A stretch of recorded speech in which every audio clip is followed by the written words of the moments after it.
Hi there, ladies and gentlemen, a very warm welcome to this workshop on saving money on groceries. My name is Dave, and I'll be looking after you for the next 20 minutes.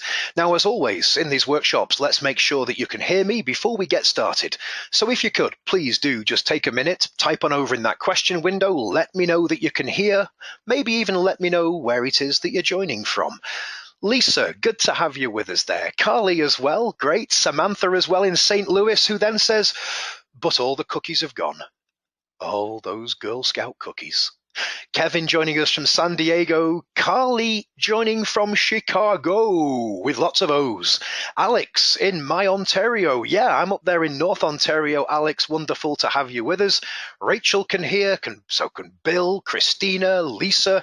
Alan is joining from the beautiful county of Yorkshire. And I say that as a Cumbrian, Alan, originally. Ursula joining in St. Louis again. We've got Terry also there from the northwest of the UK in Bolton. I happen to know Horwich pretty well, Terry, from my time back in the United Kingdom. Kevin there in South Dakota. And we've got Chris in Denver. Good to have you aboard. Now, today in this workshop, we're going to talk strategies, specifically strategies for cutting costs at the grocery store. Now, like with anything in life that we're trying to get control over, organization helps. Now, by budgeting, I'm organizing my money. If I were to plan a big trip across the country out to Vancouver, well, I'd organize that too. I'd decide where I was going to stop, how I was going to get there. So there are tried and true approaches to organizing food and meals as well. And just like you plan what to do with the money you have, make a plan for your meals as well. Now, it may take a little time to create the meal plan for the week, but all of the decisions are happening at once. So as the week unfolds, you just implement the plan. You're reducing the mental overhead. Now, of course, this doesn't mean you need to plan 3 meals a day, 7 days a week. Figure out what works for you. Figure out where the stressful meal times are. Plan for those. Then maybe you can just make a few things and eat leftovers in between. Now, there are a few apps out there that people use for meal planning, like Plan to Eat and Paprika and a few others. Anybody else using something? Anybody else using an app to maybe help them with this process? And for this workshop, ladies and gents, I want you to consider the question window open at all times. If you have a suggestion, if you have a question, anything to do with food, please do just shoot it over in that window and I'll share it with everybody else gladly. Yeah, Rebecca is very much similar to myself. Rebecca says, I don't use an app, but I use a paper meal planner. Rebecca, I do too. I've tried the apps. They are good. There are plenty of people on the YNAB team using them right now. But there's something for me about sitting down with a piece of paper and a pencil in a comfy chair or under a shady tree on a sunny day, if we ever get a sunny day again. There is something about that that just speaks to me. Oh, Ursula uses ones called Real Plans. Real Plans is excellent, says Ursula. I will take a peek at that one. Terry gets it off the internet as well. BBC recipe website. I've been there many times, Terry. Another one that I use a great deal as well is called Budget Bites. Don't know if any of you have heard of that one. I've thrown the link over in the window if you'd care to take a look at it. Lisa says, yeah, 8 Fit gives you meal plans and a grocery list. Well, ultimately, Lisa, that is why we do it, isn't it? What do we meal plan for? We meal plan for the output. The output is the good old-fashioned shopping list. It also helps to prevent impulse buying as well. It can also help prevent multiple trips to the store. And I see Graham mentioned a couple of seconds ago that the biggest problem is living close to the stores because I shop every evening for the meals that night. And you know what then suddenly happens? You suddenly end up with a monthly grocery bill that somehow seems to be bigger than you thought it would be. Is that right there? Because you're constantly buying for today or for tomorrow. Absolutely right. Yes, indeed. I've been down that road as well. I don't live near many stores these days up in the north, but back when I was in the United Kingdom, I definitely fell victim to the constant, frequent shopping. And I think the big difference with that, the big problem with that, it puts us in temptation's way multiple times. Think about the millions of pounds or dollars that companies spend on getting us through the door, and then the millions that they spend when we're through the door, getting us to spend more than we planned. The shelf layout, the making you walk past tempting stuff to get to the bread and the milk and the rice and the pasta and the cheese. So the more often we go into the store, the more often they get the chance to get their hooks into us. Totally, yeah, I get that one completely. Yeah, a few more apps as well here. Pepper Plate, there's another one. Another thing you could do as well. Oh, Remember the Milk. That one I do know is used around the team as well. Remember the Milk. Now, another thing you could then to do is to start to have theme nights. We've all maybe seen the Lego movie with Taco Tuesdays, but maybe Wednesday is spaghetti night. Maybe Friday is pizza night. Maybe Monday is meatloaf night. Now, you don't need to do this for every night of the week, but even doing it for just a few nights can save money and save the mental overhead of having to make daily decisions. Now, we kind of already covered this one with the point that came in. It is really easy for lots of small trips to eat away at the money you've got budgeted. But if you've got a shopping list that is based on your plan, you can cut back on the number of trips and the impulse purchases. Next one, emergency meals. Do any of you by any chance here, give me a quick yes, no in the window. Do any of you find that at the end of your working week, that is when the dining out category seems to get the beating? Any of you find it's Friday takeout night on the way home from work? You've had a lousy week, it's miserable weather, there's nothing in the cupboards. And so we see the ribs and wings place on the way home from work. We see the delicious Chinese takeout. We have to walk past the Italian restaurant with the smell of garlic bread and beautiful lasagna wafting out through the doors. Yep, says Rachel. Yep, says Rebecca and Carly. Terry says, yep, Chinese Friday. Rachel, yeah. Or if it's been a tough day, then it seems to happen, whether it's the end of the week or not. Samantha says, yeah, I go shopping on Tuesday, so Mondays are bad. It's the beginning of the week and no food. Samantha, you've just picked your stress meal point. Think about planning just for that Monday to start with. Think about getting something in for that one. Meatloaf on Mondays for Simon because it's leftovers from the Sunday roasts. Now I'm starting to get hungry. So what an emergency meal is? Well, just like we want to save money for unexpected expenses, we save for those emergencies. This is about preparing for the food emergencies, the hunger emergencies, the feeling of, oh my gosh, I'm too tired and I'm too stressed to think about cooking, let's order takeout, which gets expensive. So what's an emergency meal? An emergency meal should be 1, easy to make, 2, delicious, something that you're always glad to eat, something that's going to tempt you, and 3, make it something that you can keep in the freezer. Now, it could be pasta, garlic bread, and your favorite sauce all frozen together. It could be cheeseburgers. It could be frozen pizza that you then doctor up with a few of your favorite things before you throw it into the oven. Have about half a dozen of them on hand. And here is the key point. They do not need to be super cheap.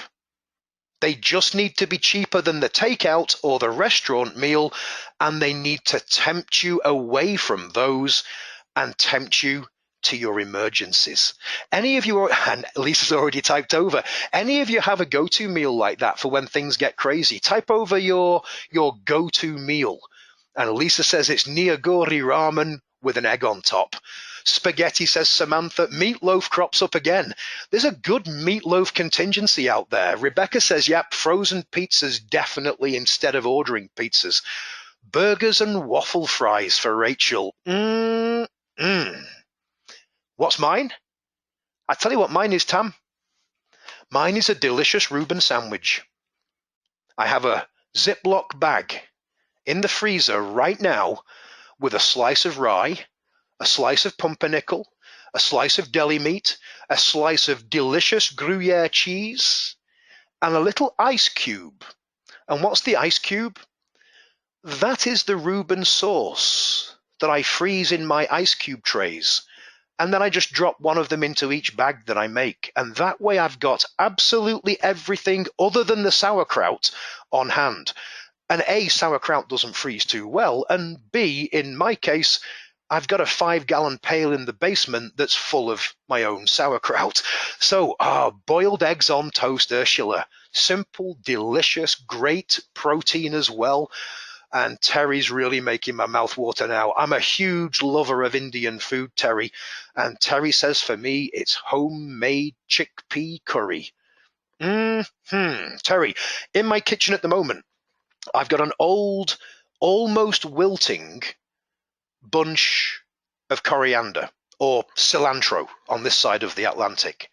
I've also got a little stub of ginger root. I've got about half a dozen hot chili peppers that I've sliced in half. I've let them dry for a day. I put a sprinkle of salt onto them, and then I just put all of that into a blender with a tiny bit of water to give it something to bind. I give it the bzz, bzz on the grinder, on the blender, and I pour it into those ice cube trays. And I make myself these little flavored curry bombs, as we refer to them in this household. Great way to suddenly get all of that deliciousness into a meal that maybe wasn't feeling that appetizing beforehand. Carla's also starting to feel hungry now, says Gary. Good stuff. Next, be flexible. Be flexible. Just like you're flexible with your budget, be flexible with your food spending too. Because budgeting and spending the exact same amount every month is not realistic. There's a fair few Canadians out there in the audience. Cast your mind back to July the 1st last year. Wasn't that a weekend? The 150th Canada Day celebration. Did you spend more that weekend than you spent the weekend before? Hands up if you did. I've got both of mine up. And then for our American friends to the south of the border, think about Independence Day a few days later. Did you spend more that weekend? What about Christmas if you celebrate? What about Thanksgiving? And Rebecca says, yes, I did. So you probably spend more around those things like holidays. So please do go ahead and budget more in those months. This is not about being a robot. This is about being flexible. Maybe families come in to stay for a week next summer. Budget more. Terry says, yeah, I budget for Christmas. Great. Terry, what is? And then everybody else out there, what is the best day of the year to start budgeting for your Christmas spending? You tell us, Terry. January the 1st, says Rebecca. Boxing Day, says Terry. You know what? I'd take those extra 5 days. Yeah, Boxing Day. Boxing Day is when we start to build the budget for next Christmas. You got it. Now, also think about some months you may be out of more things as well. You need to stock up. So you're not cheating when you spend more. You're not cheating when you jump onto a deal that gets you a lot of something that you know you use. And of course, the meal plan will let you know what you use a lot of. So you're not cheating when you do that. You're not cheating spending more in a month. You're focusing on priorities. Now, of course, there are some limits here. You can't really stock up on things that are perishable. Otherwise, we come home with a tray of lettuce, and then the whole family is eating lettuce sandwiches, followed by lettuce salad, followed by lettuce ice cream for the next 10 days, and nobody ever wants to have you cook ever again. In fact, I don't think I'd be allowed to go shopping ever again if I did that. But of course, we can do it with things like chicken. When it's on sale, we're always eating it then at the sale price. We throw it into the freezer. Now, it may mean buying chicken without a plan for it, but we are being flexible. A plan can be created in part from what you've already got in. I don't know about any of the rest of you, but my meal planning starts with, what have I got? That's it. What have I got? And then I add on to it, and then I have more inspiration or less inspiration, or maybe I've had a big car repair, so I cut back a little bit. So be flexible with food, because food is involved in so many things in our life. medical restraints. Things like choices of organic, free range and fresh. Things like it's tied into our health. It's tied into things like family and social life. So think about that. Be flexible. Possibly you're stuck in a habit. Maybe you're stuck into the habit of always grabbing the same brand. Well, why not test it? We would test our car insurance quotes, wouldn't we, before we signed up for another year's of insurance? So why don't you try a cheaper brand for a week? Don't get the big bottle or the big box or the whatever it is. Just try one and see how it goes, because little changes can add up all over time. Rebecca says, do you suggest stocking up at once with, say, meat? Or would you buy a few times throughout the month?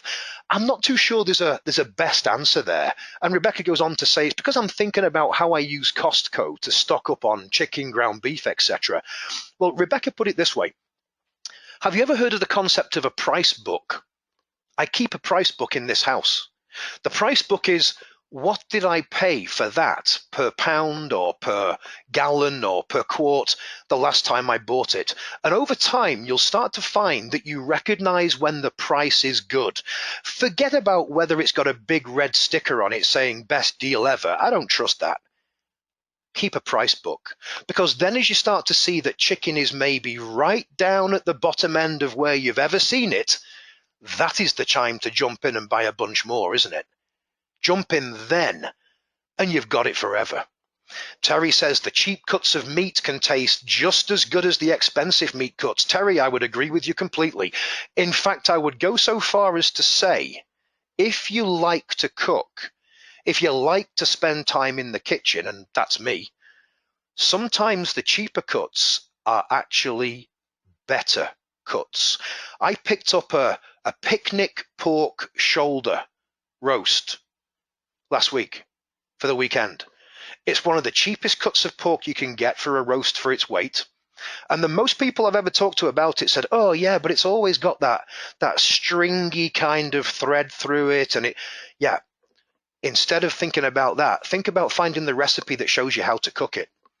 The answer is 5.5 hours at 215 degrees Fahrenheit. Then you blast it at 500 Fahrenheit to crisp up the crackling, to crisp up the fat. And all of that stringy stuff just melts away. It makes beautiful tender meat. But then you've got the more expensive cuts, which don't have that marbling. Those cuts of beef that just look bright red. There's no fat in there. It's going to dry up, right? So Terry, I definitely agree with that one. Cheap cuts of meat can taste just as good. Also, please do remember this. Food is a priority. Only you can determine how much to budget and spend on food. Budgeting is about priorities, about what's important to us. So first, I want you to recognize that food is a priority. One that maybe costs a bit more than you may have realized. Maybe that average spent in YNAB is giving you a bit of an eye-opener as to what you actually spend your money on. Then you can decide what's important when it comes to food. Is it eating out or is it cooking at home? Is it staying under a certain amount so we can put what we want to vacation? Only you can decide that. Let's take a little look at what's more there. Any advice on staying within a monthly budget for food? Yeah, when it comes to the numbers game, certainly. Let's have a quick look. Oh, and it was ready as well. Good. Have a look there. I may be paid monthly, but I might want to break down my groceries into week 1, week 2, week 3, and week 4. One of our other teachers, Sherry, does this to great success because she finds it much less mental effort to stick within $100 for a week than to try and stick to $400 for a month. So have a think about that one. Paula was asking me, what's the bulk purchases there? Good eyes, Paula. Bulk purchases is how I go about funding those too good to miss deals. But I want to make sure that I'm not spending more than I really plan to, so I make my bulk purchase category self-funding. And what do I mean by self-funding? I mean that the only money that ever gets put in my bulk purchase category is the money that's left over in week 1 groceries at the end of week 1. Then at the end of week 2, if I've got something left, I put it into bulk purchases. At the end of week 3, I do the same. Week 4, I do the same. Why? Because then I've got the money, the reserve, to jump on a great deal that says, look at the price of whole grain rice right now. I'm going to get 3 bags of it. And I'm using the bulk purchases then, knowing that it was only ever grocery money in the first place. Oh, Carly likes that one. Philippa likes that one. Daniel likes that one. I love the idea of the weekly breakdown. I will pass that one on to Sherry for you, John. It's a great method, isn't it? Rebecca says that's going to be good for parties and hosting and stuff as well. Yep, definitely. Maybe one of the ways you're looking to cut down on your dining out is not to go out with your friends quite so much, but maybe invite them over for a night. Get them over to your place and rotate round a little bit. And then you start to fund the party night with leftover money from the grocery category. Stacy says, great idea for leftovers. It's leftover money that we're using, not leftover food. Precisely. Donna says, any thoughts on things like meal delivery services? Erin, my boss here at YNAB, has been using one for a while. She's been having some good success with it. I think she's found they deliver a lot more food than she'd normally eat. But I think the savings, because they aren't that cheap, are they? But I think the savings can sometimes come from because we're not having temptation, because we're not having wastage.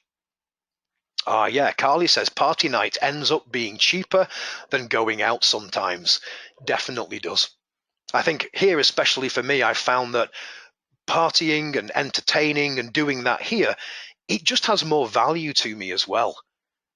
I'm starting to find somehow that eating out, the quality seems to be diving and the cost seems to be rising. And maybe it's just me. I don't know. Oh, I'm not alone, though. There's a few more agreed. Agree, says Kevin. Excellent stuff. Ah, that's true for sure, says Rebecca. True, says that. Good, good. So how are you feeling there about food? Do you think maybe that you've been too rigid with what you've been doing? Are you comfortable there with what we've been talking about how we can't be rigid with food? We need to loosen up a little bit. Here's a final tip for realistic budgeting. Check the average spent. Have a look at your grocery category after a month or two. Focus on getting YNAB down in your head, but then look at your average spending. Because the way you're going to discover whether you're spending too much on food for you is not by comparing yourself to some guru off the internet who tells you that 14.72% is the optimum. They don't work, those averages. Why? Well, ask yourself this question. If you suddenly got a pay rise, would you suddenly go and spend 14.2% of it on food? No. You'd put it to what you want.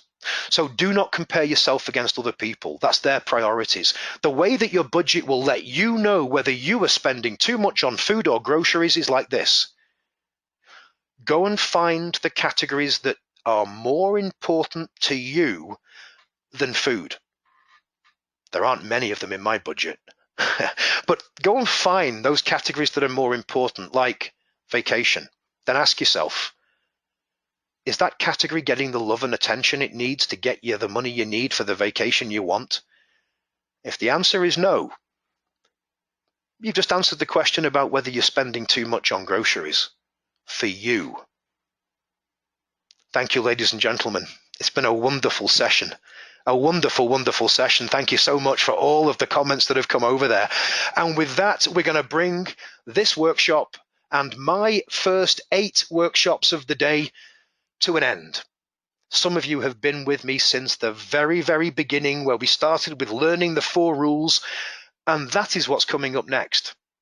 What is coming up next is Jim from Idaho. He will be starting in 20 minutes time. Let me get you that link in the window. There it is. Jim's going to take you right back to the start. We're going to go through learning the 4 rules. Then he's going to go into a couple of other subjects like savings, paying for big expenses. He'll take very good care of you. Thank you, Terry, for the comment that I should go and put my feet up now. Thanks, ladies and gentlemen. I do hope that we meet again some other day. Until we do, happy budgeting.